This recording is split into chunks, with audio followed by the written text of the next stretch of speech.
하나님의 은혜를 사모하여 나오신 우리 모든 청년분들, 그리고 우리 청년부 예배에 함께 하시는 우리 장년 성도님들 주님의 이름으로 사랑하고 축복합니다. 오늘 주보에 광고가 된 대로 당분간 우리 오후 찬양 예배를 우리 청년부 예배로 함께 드리게 됩니다. 우리 청년부 예배의 순서를 따라서 예배는 진행이 되고요. 우리 장년분들은 이제 찬양 예배를 회복한다라는 마음으로 함께 예배에 동참하셔서 이제 언젠가 한 7월쯤 되었을 때는 그때부터는 우리 장년부 예배도 따로 우리 찬양 예배로 드리고 우리 청년부도 더 부흥해서 우리 또 밑에 우리 소예배실에 가서 청년부 예배를 할 날이 올 겁니다. 우리가 그날까지 우리 청년부도 우리 장년부도 서로 윈윈할 수 있는 방법을 선택을 했습니다. 그래서 우리 성도님들과 우리 청년분들 우리 함께 하나님 앞에 예배의 자리로 나아가기를 원합니다. 계속해서 제가 광고 드리는 대로 지금 청년부 예배 설교는 세상을 사는 그리스도인이라는 이름의 책으로 우리가 함께 살펴보고 있습니다. 그 책의 내용을 가지고 제가 설교하고 우리 청년들은 이제 소그룹 예배를 이제 모여서 가고 있는 중에 있습니다. 그래서 우리 더 우리의 마음을 좀 기울여서 갔으면 좋겠고요. 우리가 예배를 목사님 그래도 괜찮습니다. 그냥 하겠습니다. 예. 그래서 우리가 우리 청년들에게 메시지를 맞추어서 제가 설교를 합니다. 그래서 우리 장년분들 좀 젊은 시절을 좀 추억하시면서 우리 청년들에게 어떻게 하면 좀 이 시대를 좀 힘있게 살아낼 수 있을까라는 고민이 담겨 있는 책이고, 제가 그 책을 좀 풀어서 설교를 하고 있습니다. 우리 장년분들도 좀 관심이 있으시면 한번 읽어보실 수 있으면 좋겠고, 우리 청년들은 책도 다 나눠줬어요. 오기 전에 꼭 읽어보고 오셔야 설교도 더 잘 들리고, 또 조모임을 하면 또 예배 가운데 조모임 가운데에 또 은혜가 있을 줄로 믿습니다. 세상에 자신과 다른 의견을 주장하는 다수의 사람들 사이에서 끝까지 자신의 주장을 관철하여 밀고 나아가는 사람들이 얼마나 될까요? 사회심리학자들은 그 일련의 실험을 통해서 사람이 얼마나 주변의 영향을 많이 받는 존재인지를 드러내었습니다. 그 실험 중에 가장 중요한 실험, 유명한 실험이 있는데요. 그건 바로 애쉬라는 사람이 한 동조 실험입니다. 사회심리학자인 애쉬는 참가자들에게 두 장의 그림을 보여줍니다. 오른쪽 그림에는 세 개의 선이 있어요. A, B, C 세 개의 선이 있는데 A 선분이 제일 짧습니다. 그리고 B는 가장 길어요. 그리고 C는 이 A보다는 길고 B보다는 짧은 한 어중간한 길이입니다. 그리고 왼쪽 그림에는 요 C라는 선분의 길이와 똑같은 길이의 그림이 있습니다. 그래서 이렇게 묻는 거예요. 참가자들에게, 자, 이 왼쪽에 있는 선분이 오른쪽에 있는 선분들 중에 어느 것하고 길이가 똑같습니까? 라고 질문하고 거기에 대해서 답을 하도록 한 겁니다. 그게 실험이에요. 정답은 뭐죠? 그렇죠, C입니다.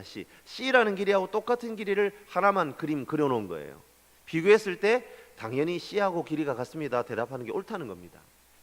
그런데 이 실험 참가자들 중에 한 사람을 제외하고는 나머지 사람들은 다 실험 협조자들이에요. 그러니까 가짜 참가자란 말입니다. 이 가짜 참가자들한테는 어떻게 얘기를 했냐면, 이 연구자가 틀린 답을 하라고 부탁을 한 거예요. 그러니까 무슨 얘기냐면, 요 왼쪽에 있는 그림하고 똑같은 길이는 원래 C인데 A하고 길이가 똑같아요 하고 거짓말로 답을 해달라고 요청을 한 거예요. 애쉬는 참가자들에게 한 사람씩 정답이 무엇인지 순서대로 말을 해달라고 합니다. 가짜 참가자들은 모두 당연히 A라고 오답을 자신 있게 말합니다. 그 뒤에 진짜 참가자, 한 명이 진짜 참가자라고 했죠. 이 진짜 참가자가 자기 순서가 돌아왔을 때에 과연 그 사람이 자신이 생각하는 대로 정답 C라고 대답을 할까요? 아니면 모두가 정답을 말했던 A라고 대답을 할까요? 이게 바로 이 실험의 핵심인 거예요. 놀랍게도 무려 37% 정도의 사람들이 집단의 오답에 동조하는 경향을 보였답니다. 그리고 더 놀라운 사실은 이 실험을 반복하면 반복할수록, 그러니까 한 번 했어요. 자, 한 번 더 해보겠습니다. 똑같이 묻는 거예요. 이렇게 실험이 반복되면 반복될수록 75%에서 80% 정도의 사람들이 적어도 한 번은 집단의 오답에 동조해서 자신의 생각을 바꿨다는 겁니다. 더 재밌는 건 뭔 줄 아세요? 이 거짓 참가자들이 3명 이상이 되었을 때에 특별히 이 검사 결과에 영향을 미치지 않았답니다. 무슨 얘기입니까? 가짜 참가자 3명만 있어도, 거짓말하는 3명만 있어도 이 동조 현상을 일으키는 데는 문제가 없다는 겁니다. 3명만 고양이를 개라고 말하면 다른 사람들도 그래, 가만히 보니까 이거 개인 것 같다, 이렇게 된다는 겁니다. 그게 이 실험이 우리에게 주는 함이에요. 사랑하는 청년 여러분, 이처럼 군중의 힘은요 엄청납니다. 많은 사람들의 의견이 하나로 통일되어 모두 똑같이 행동하는 상황에서 나 혼자 반대편에 서서 그 일을 하지 않기란 쉬운 일이 아니라는 거죠. 군중이 갖는 힘 때문입니다. 더군다나 자신이 사람들과 다르게 행동했을 때에 나 스스로에게 어떤 피해가 돌아온다면 반대편에 홀로 서는 일은 더욱더 어렵습니다.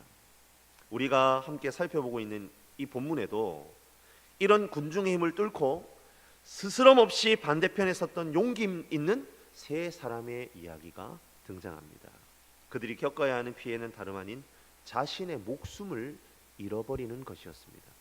어떻게 이들은 그런 선택을 하는 것이 가능했을까요? 오늘 본문은 교회를 한 번쯤 다녀본 사람이라면 한 번쯤 들었을 법한 이야기입니다. 청소년기에 바벨론의 포로로 끌려와서 다니엘과 함께 왕궁에서 교육을 받습니다. 그리고 바벨론의 관리가 되어서 세상을 섬기는 자로 세워진 세 친구 하나냐, 미사엘, 아사랴에 관한 일화이지요. 느부갓네살 왕은 두라라는 평지에 금으로 높이 27m, 너비는 1.7m 정도 되는 커다란 신상을 세웁니다.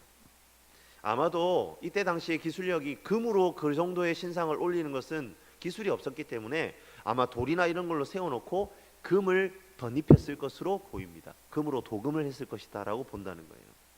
그리고 모든 관료들이 여기에 절해야 한다라고 포고령이 내려옵니다. 그런데 다니엘의 세 친구들이 이 명령을 어떻게 하죠? 어기는 거예요. 다른 이들의 고소로 잡혀옵니다. 그리고 잡혀온 이들에게 느부갓네살 왕은 다시 한 번 더 기회를 주면서 절하라고 합니다. 하지만 세 친구는 완강히 거부하죠.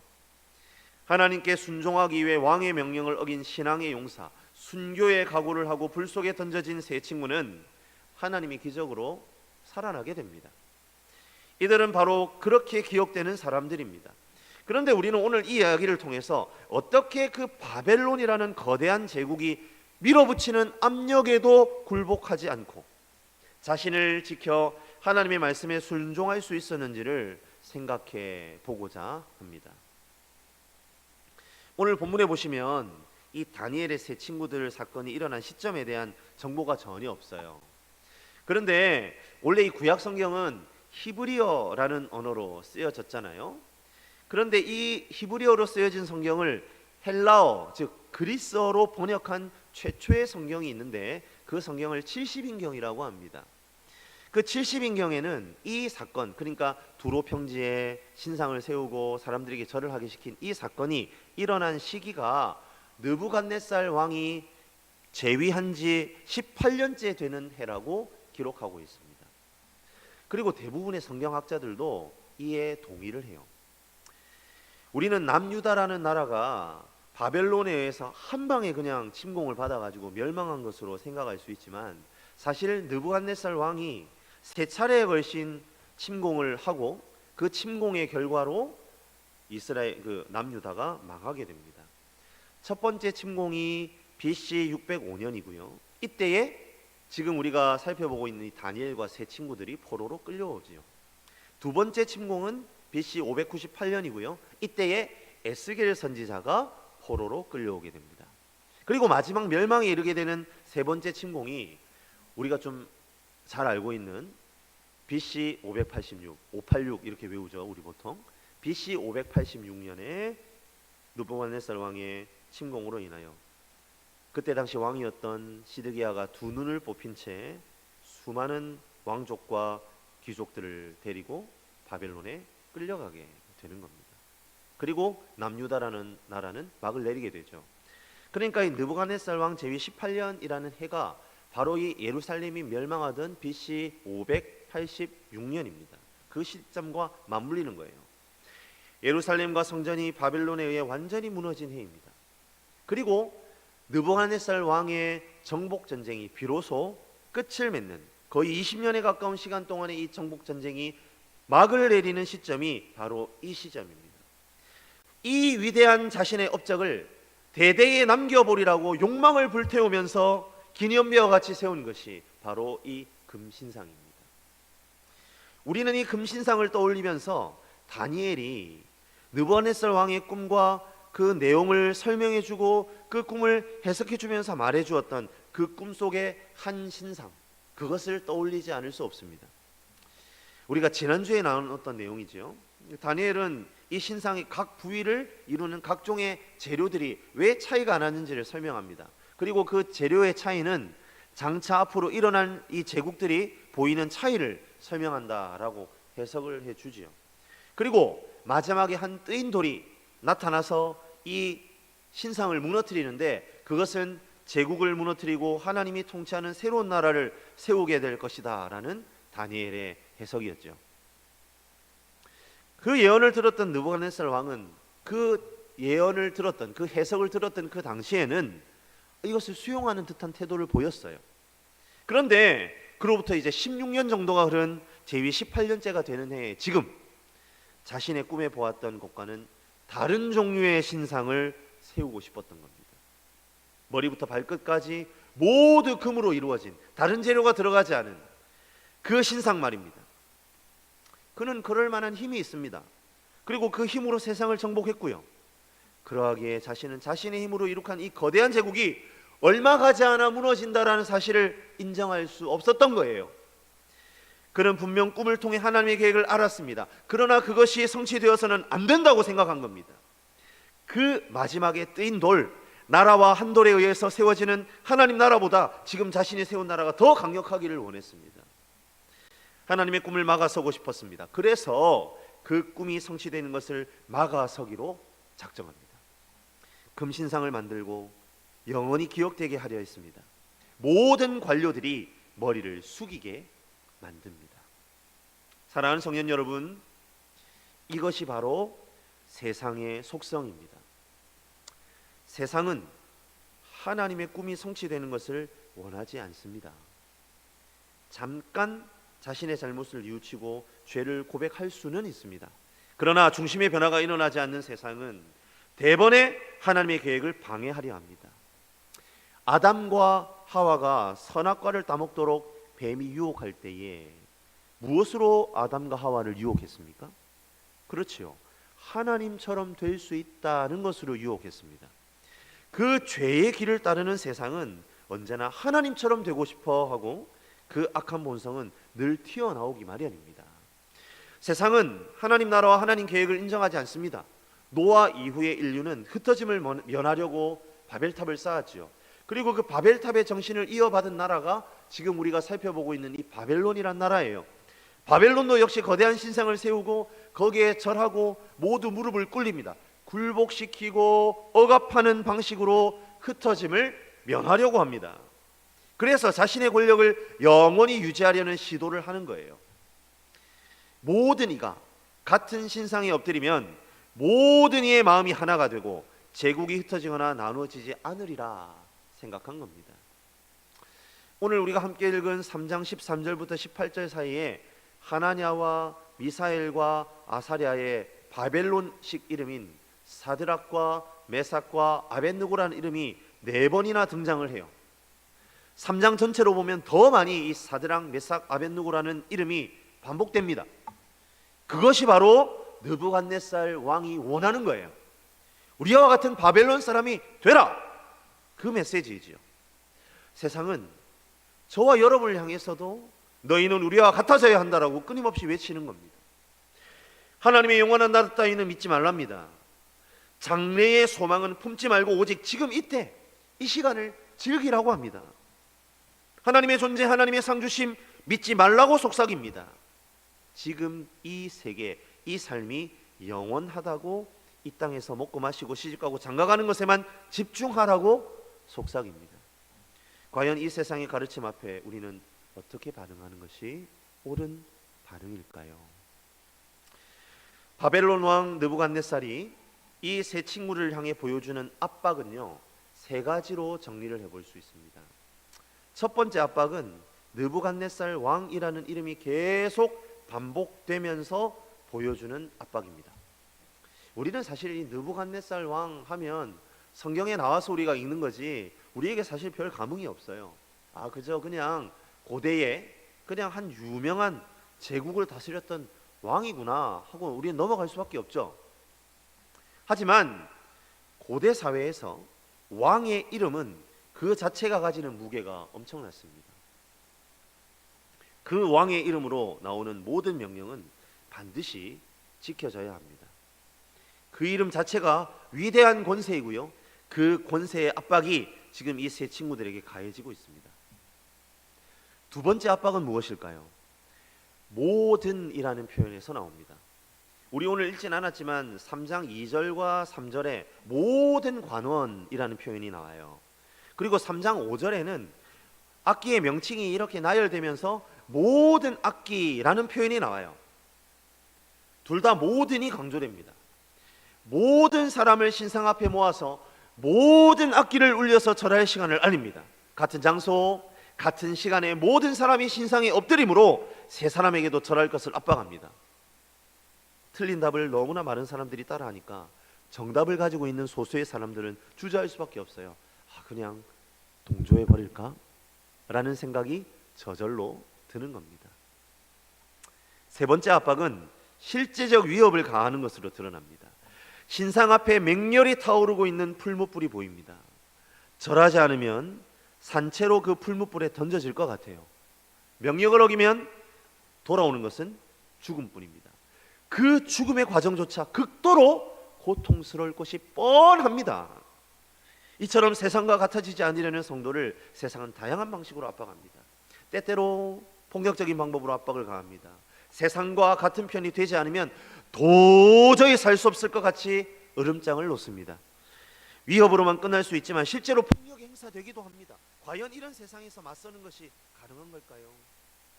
제 친구는 하나님 나라 백성으로서의 정체성을 지켜야 하는 저와 여러분에게 세상과 맞설 수 있는 세 가지 힘을 보여줍니다. 그 첫 번째 힘은 세상의 실체를 아는 지식입니다. 지금 본문에서는 신상 낙성식이 성대하게 치러지고 있습니다. 수많은 사람, 형형색색의 악기가 다 동원됩니다. 그런데 다니엘 3장 전체에서 우리가 주목해 보아야 하는 단어가 있습니다. 원어 성경에는 쿰이라고 쓰는데요, 한글 번역으로 세운이라는 뜻입니다. 3장에만 총 8번이 사용되었습니다. 무엇을 알려주는 겁니까? 그렇습니다. 너무나 거대해 보이고 우리를 압도하는 것처럼 보이는 그 신상 말입니다. 그거 세워진 거란 말이에요. 그 신상 아무리 커 보이고 아무리 위대해 보이지만 그것은 세워진 것입니다. 스스로 설 수 없다는 말입니다. 누군가가 일으켜 세워줘야만 합니다. 어딘가 스스로 이동할 수도 없습니다.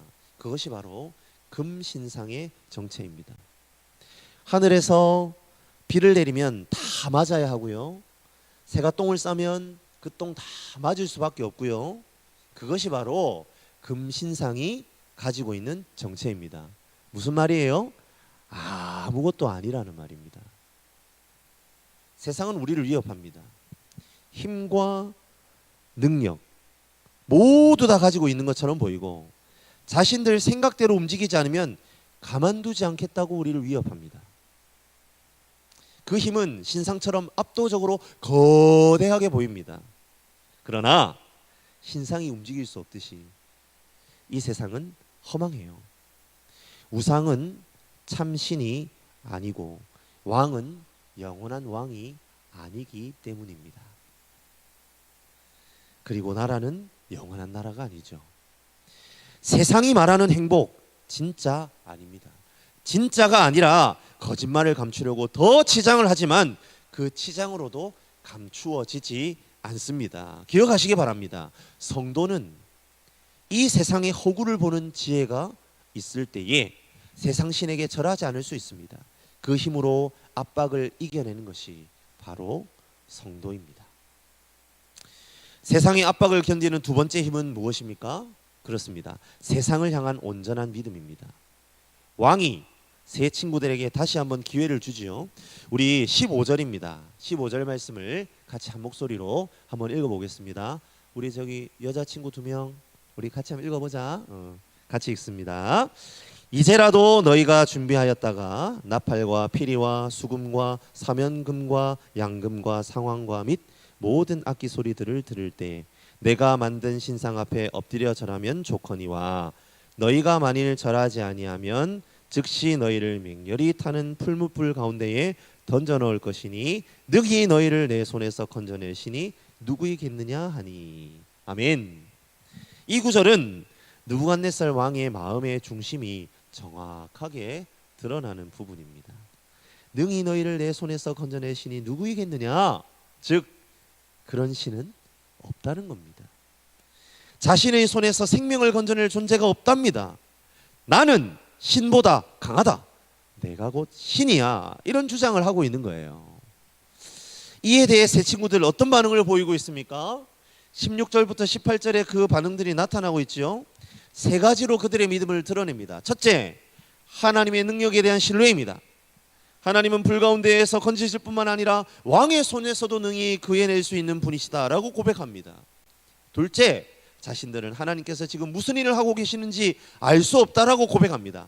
그렇게 하지 아니하실지라도 라는 말은 우리를 불에서 건져내실지 않으실지 잘 모르겠다라는 의미지 않습니까? 그런데 이건 이런 뜻도 돼요.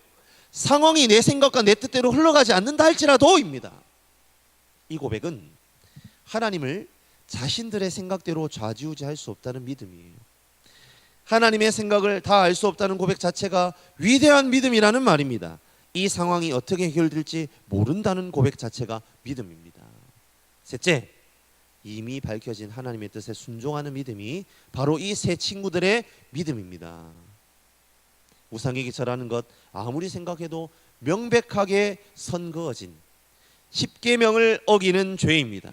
검토하고 자시고 할 문제가 아니라는 겁니다. 그래서 이들은 18절에 왕의 신들을 섬기지도 왕이 세운 금신상에 절하지도 않겠다라고 못 박아 이야기합니다.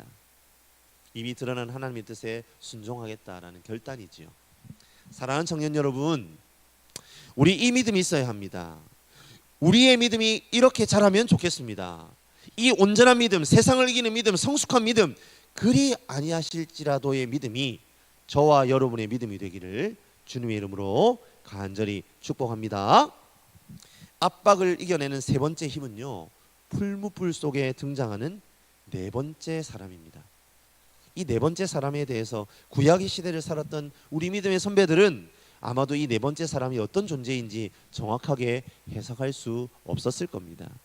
구약의 시대에는 하나님께서 모든 것들을 밝혀 보여주지 않으셨고 그분의 계시를 감추셨기 때문이지요.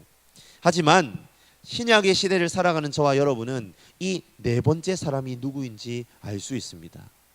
바로 성육신 이전의 성자 하나님, 곧 예수님입니다. 인간의 몸을 입으시고 이 땅에 오시기 전에 성자께서는 종종 이런 모습으로 세상 속에 오셨어요. 오늘 본문에는 그 풀무불 속에 있는 다니엘의 세 친구들 사이에 서셨습니다. 네 번째 사람은 우리가 예상하는 방식으로 그들을 구하지 않으세요. 우리는 때로 예수님의 일하심에 대해 부정적이 일어나기 전에 미리 막으시는 방법을 취하셨으면 좋겠다라고 생각하거나 하나님 예수님 그렇게 일을 하실 거야 라고 지레짐작합니다. 세 친구가 그 불 속에 들어가지 못하게 하시거나 도리어 그 불이 적대하던 이들을 치도록 만들 것이라고 생각합니다. 하지만 그분의 방식은 우리의 예상과는 너무나 달라요. 그분은 우리가 당하는 모든 고통과 위험에서 항상 우리를 보호하시지는 않습니다. 그러나 분명한 것은 우리가 고통당할 때에 반드시 우리와 고통의 자리를 함께 하신다는 거예요. 우리가 불 가운데 던져졌을 때에 우리는 그곳에서 우리를 향해 불 속으로 뛰어들어오시는 예수님을 만나게 된다는 겁니다. 왜 그렇게 하십니까? 사랑하시기 때문이죠. 왜 우리를 불 가운데 두시는지 알 길이 없습니다. 그러나 그런 혼란 속에서도 결코 흔들리지 않는 한 가지 확신은 그분이 나를 사랑하신다는 진리입니다. 그래서 그 불 속으로 함께 뛰어드셔서 나와 함께 하신다는 겁니다. 우리 예수님 십자가를 통해 그 사랑을 증명하셨습니다. 부활은 그 사랑의 완성이고 우리로 하여금 고통 중에 승리할 것을 약속해 주시는 보증입니다. 그래서 우리는 어떻게 해야 할까요? 우리를 끊임없이 사랑해 주시는 그분을 사랑하는 겁니다. 그리고 그 사랑 때문에 우리는 세상의 폭력 앞에서 굴복하지 않을 수 있습니다. 그리고 결단할 수 있습니다. 하나님, 나는 세상의 힘에 무릎 꿇지 않겠습니다. 바로 이 결단 말입니다. 말씀을 마무리하겠습니다. 아우구스트 란트메서라는 한 독일인이 있었습니다. 그는 한때 히틀러의 지지자였죠.